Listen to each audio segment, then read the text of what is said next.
In this video, I will share with you why I choose not to scalp the recommended 4 ticks like most other price action traders. Don't get me wrong, some of the ES price action traders are probably very good, but after almost 5 years of trading the ES, I have concluded that scalping the market for 4 ticks is not my style. I have found that risking 3 points to make 1 isn't for me as a scalper, and the emotional stress of knowing that each loser will wipe out 2 or 3 winners doesn't make sense to me. Yes, I know these traders still keep runners, but if you do the math you will quickly discover that these runners never pay off simply because they are usually less than 25% of the original size. This brings me to my next topic. Risk-reward ratio.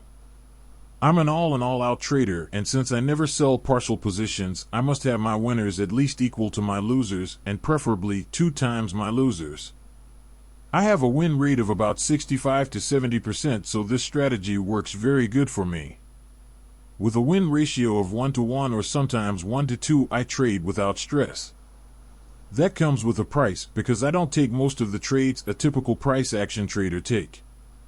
And there is a good reason for this. If I don't see on the chart a potential risk-reward ratio of 1 to 1, I will skip the trade. That means that the trades inside the tiny channels are not for me. I prefer to fade ranges with the direction of the overall bias or trade outside these channels, so I have a good chance to make at least 4 to 5 points.